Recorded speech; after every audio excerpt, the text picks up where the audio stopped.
Ce dimanche, messe dominicale à 11h15 à l'église Saint-Paul. Ce dimanche à l'église Saint-Paul, en prédication, un Messie crucifié. 1 Corinthiens, versets 22 à 25. L'église Saint-Paul, 42 rue du 8 mai 1945, Aulnay-sous-Bois, 93 600. Comme la Pâque juive était proche, Jésus monta à Jérusalem. Dans le temple, il y trouva installés les marchands de bœufs, de brebis et de colombes et les chanteurs. Il y fit un fouet avec les cordes et les chassa tous du temple, ainsi que les brebis et les bœufs. Il jeta par terre la monnaie des chanteurs, renversa leur comptoir et dit aux marchands de colombes: enlevez cela d'ici. Cessez de faire de la maison de mon Père une maison de commerce. Ses disciples se rappelèrent qu'il est écrit: l'amour de ta maison fera mon tourment. Les Juifs l'interpellèrent: quel signe peux-tu nous donner pour agir ainsi? Jésus leur répondit: détruisez ce sanctuaire et en 3 jours je le releverai. Les Juifs lui répliquèrent: il a fallu 46 ans pour bâtir ce sanctuaire, et toi, en 3 jours, tu le releverais. Mais lui parlait du sanctuaire de son corps. Aussi, quand il se réveilla d'entre les morts, ses disciples se rappelèrent qu'il avait dit cela. Il y crut à l'Écriture et à la parole que Jésus avait dite. Pendant qu'il était à Jérusalem pour la fête de la Pâque, beaucoup crurent en son nom à la vue des signes qu'il accomplissait. Jésus, lui, ne se fiait pas à eux, parce qu'il les connaissait tous et n'avait besoin d'aucun témoignage sur l'homme. Lui-même, en effet, connaissait ce qu'il y a dans l'homme.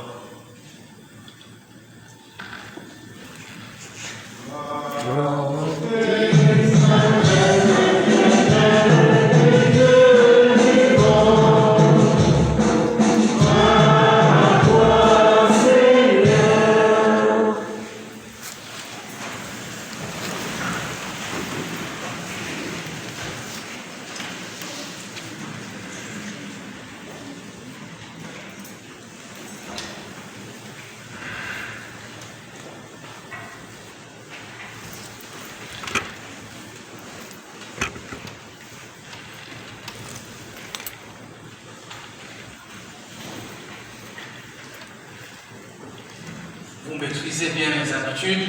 Quand il n'y a pas de gloire à Dieu, ce que je fais comme un bon arbitre, c'est que je récupère les minutes de gloire à Dieu pour les rajouter à celles de la prédication. Ça permet de rallonger parce que ça fait 1 mois que je n'ai pas prêché. Est-ce qu'il y en a parmi nous des personnes qui sont dans la recherche des miracles? Quelque chose de merveilleux. Est-ce qu'il y en a? Vous pouvez lever simplement votre main. Quelqu'un qui veut vivre un miracle.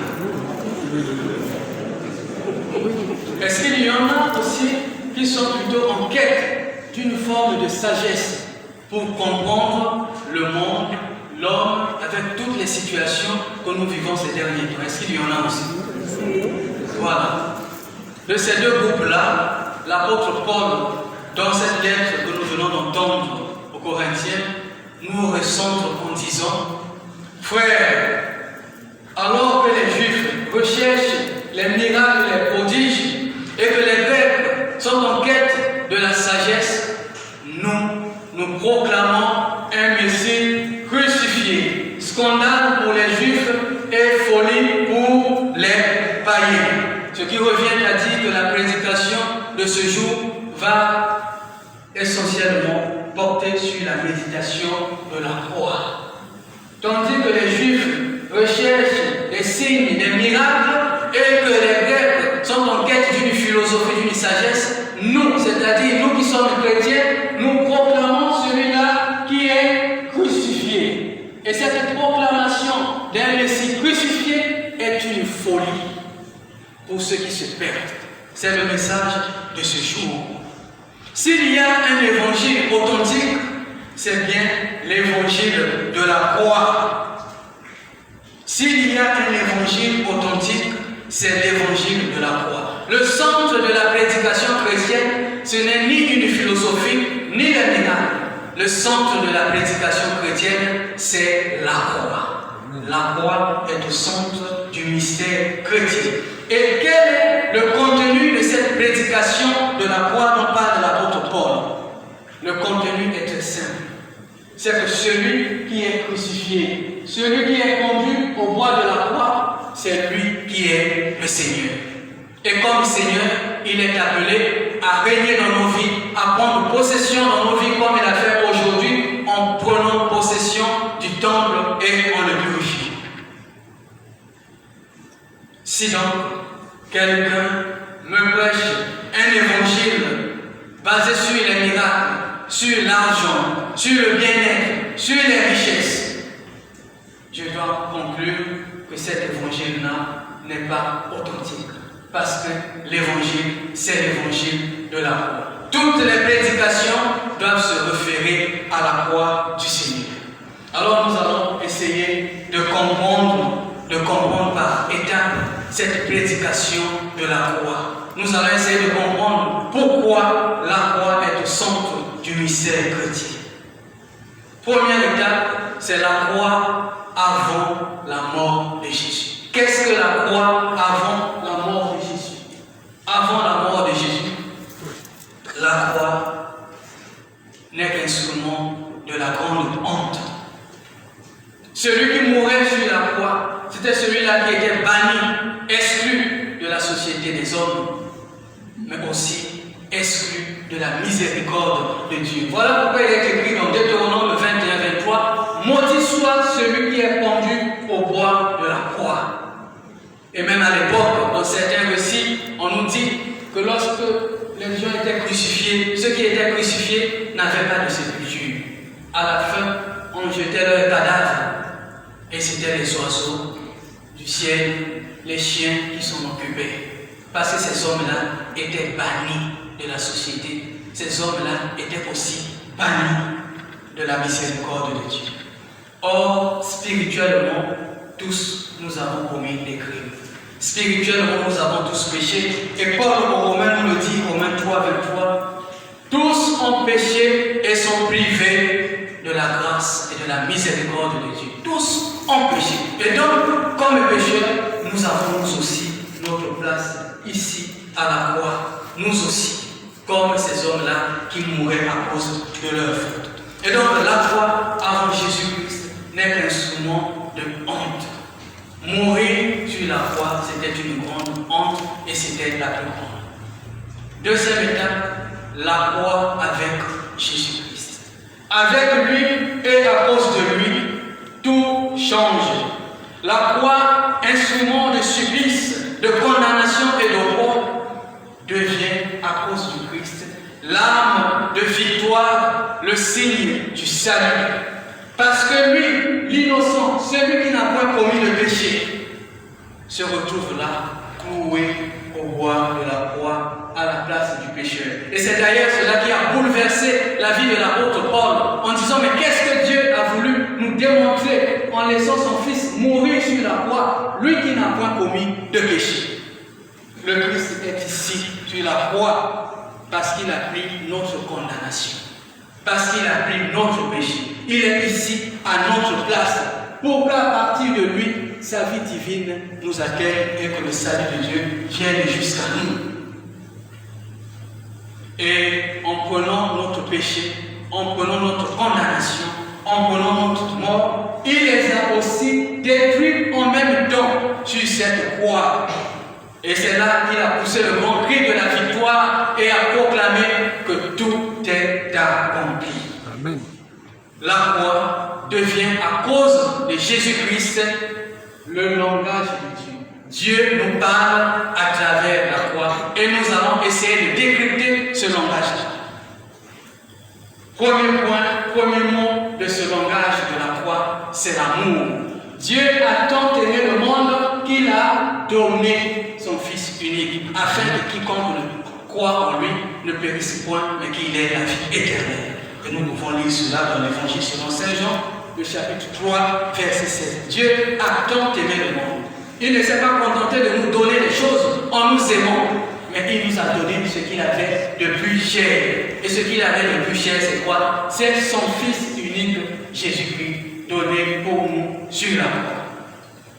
Il y a dans cette assemblée des gens qui m'aiment, qui aiment le Père sous terre, qui sont prêts à tout faire pour le Père sous terre. S'ils apprennent que le Père sous terre va écoper, je ne sais pas, de 30 ans d'emprisonnement, ils vont même faire des cotisations pour aider le Père sous terre à sortir de la prison. Il y en a qui sont même capables de vendre leurs appartements s'ils apprennent que j'ai besoin d'argent. Même ceux qui se retrouvent dans les EP pour écrire des faux témoignages. Il y en a qui sont capables de le faire.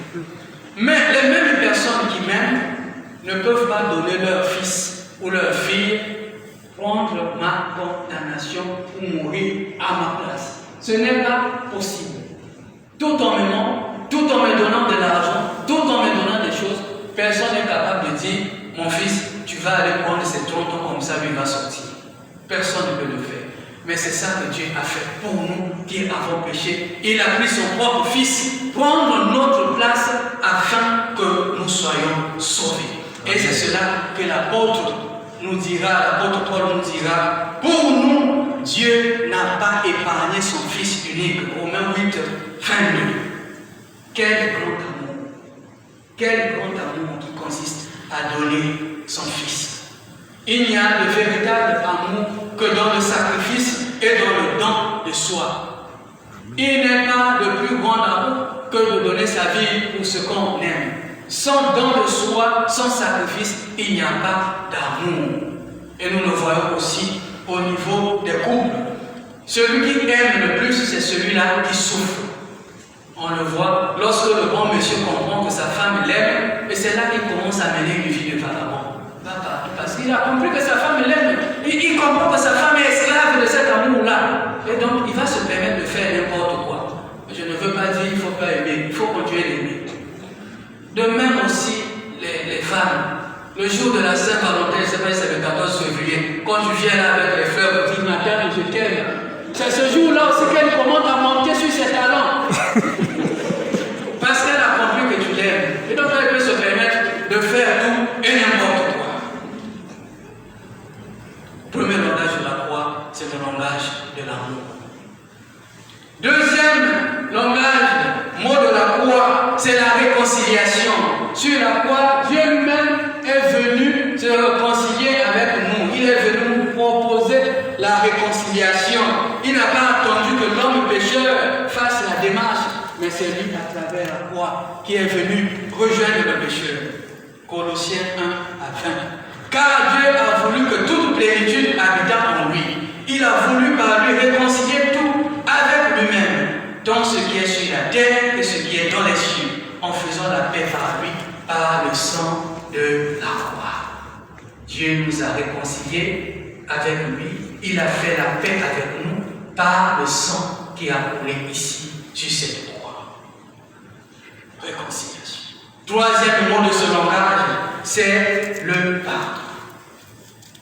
On se souvient que le Seigneur Jésus, crucifié ici, a proclamé « Père, pardonne-leur, car ils ne savent pas ce qu'ils font. » Voilà pourquoi moi, quand je pêche, quand je veux prier pour le pardon de mes péchés, je dis au Père, considère les souffrances du Christ, de ton Fils, pour moi. Considère sa passion, considère son sang qui a coulé, et viens me pardonner.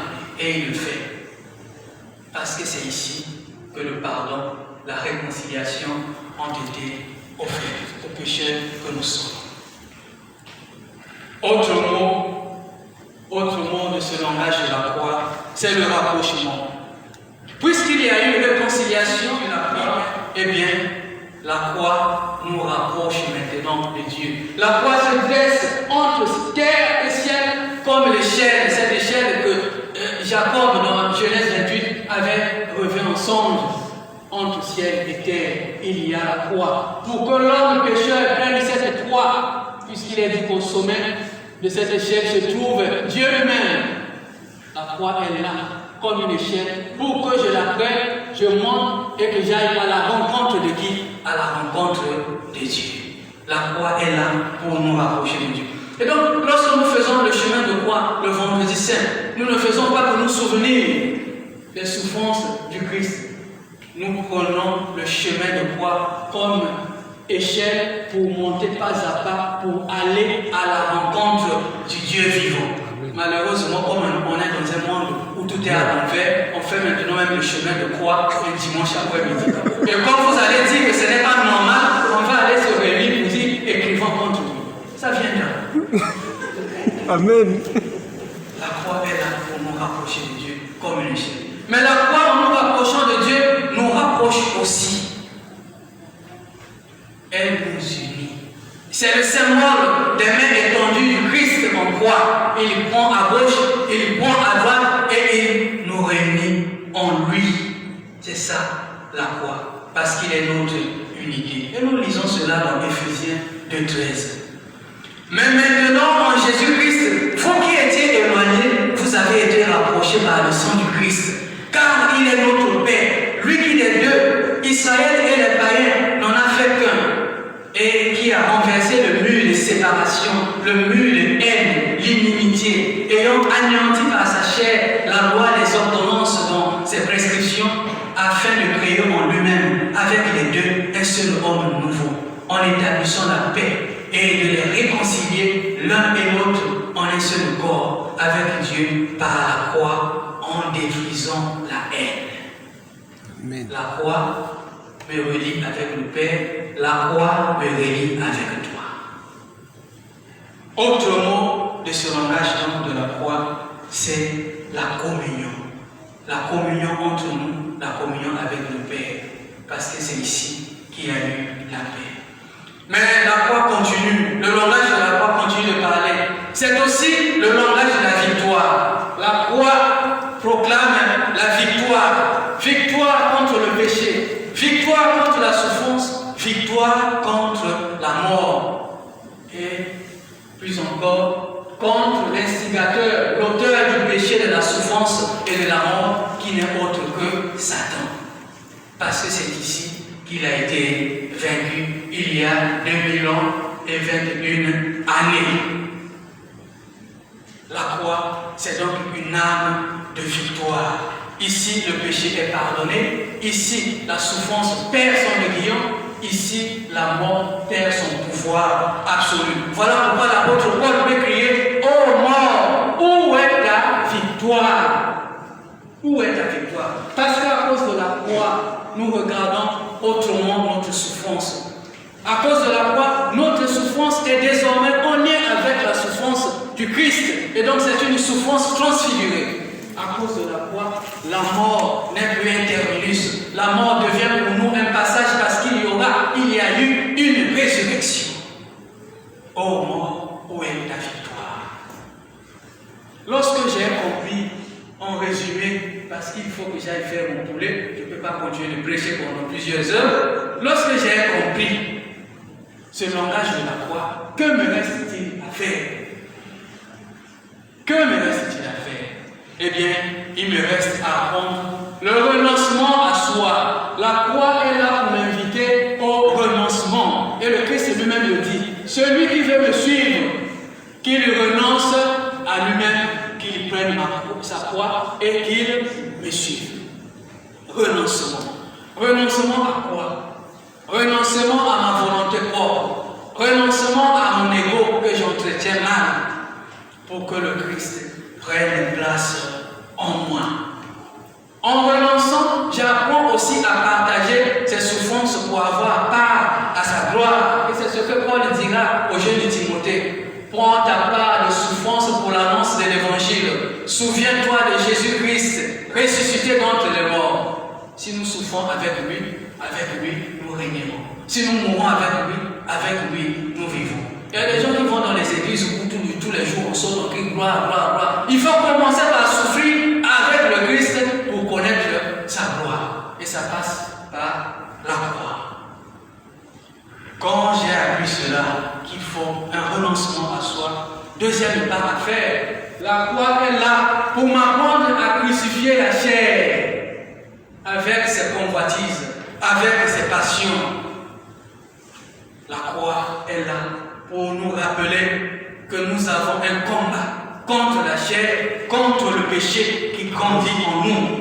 Parce que celui qui commet le péché est esclave du péché qu'il commet. Dit le Seigneur dans Jean 8, 34. Celui qui commet le péché est esclave du péché qu'il commet. Si je vole, je suis esclave du vol. Si je mens, je suis esclave du mensonge. Si je commets l'adultère, je suis esclave de l'adultère.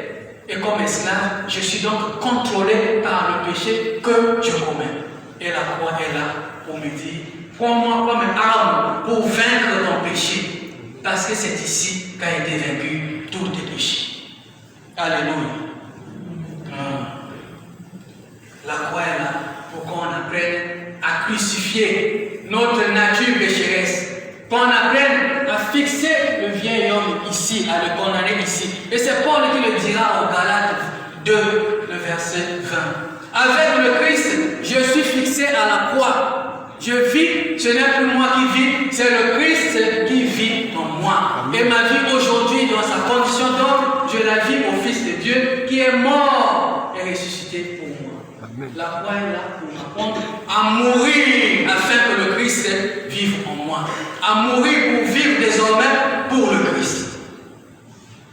La croix est aussi le signe de l'offrande de la soi, de l'offrande de soi, offrande de soi. C'est-à-dire c'est le signe d'une vie donnée, d'une vie offerte, d'une vie qui ne s'appartient plus à elle-même, mais une vie qui appartient entièrement à Dieu. Voilà pourquoi le chrétien doit avoir la croix dans sa maison et non les photos de Madonna. Amen. Le chrétien doit avoir la croix pour sa chambre. Le chrétien ne doit pas avoir honte de porter sa croix parce que c'est le signe de la victoire. Amen.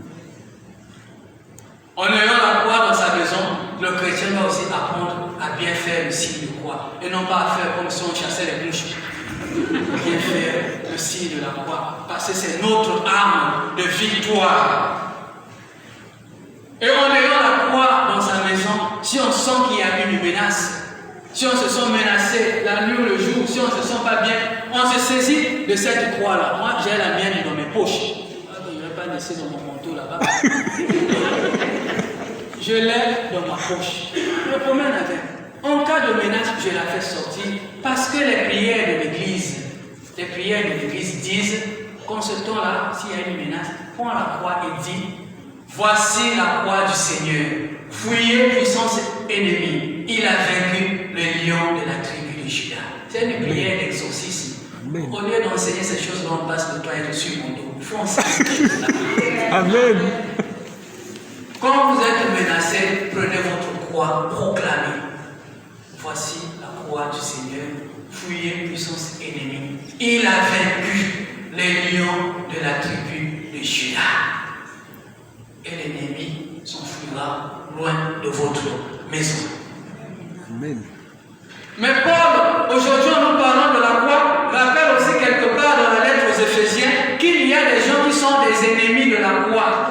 Philippiens 3 plutôt, 18-19. Qui y a des ennemis de la croix? Il dit qu'il y a des hommes qui vivent en véritable ennemi de la croix. Leur Dieu, c'est leur ventre. Ils mettent leur gloire dans ce qui fait leur honte. Même parmi les chrétiens catholiques, il y a des ennemis de la croix. Quand l'église devient le lieu où on passe tout le temps à parler de l'argent, au lieu de proclamer l'évangile, ce sont des ennemis de la croix. Ils mettent leur gloire dans ce qui fait leur honte. Au lieu de chercher l'amour, ils cherchent les divisions. Au lieu de chercher la paix, ils cherchent la guerre. Vous êtes des ennemis de la croix. Amen. Et Paul dit que votre Dieu, c'est votre ventre. Les ennemis de la croix. Mais ceux qui entendent ce message et qui veulent changer, Paul leur dit, moi Paul, mon seul motif de gloire, c'est la croix du Seigneur. Ma seule fierté, c'est la croix du Seigneur. Que la croix du Seigneur soit aussi votre fierté. Amen. Amen.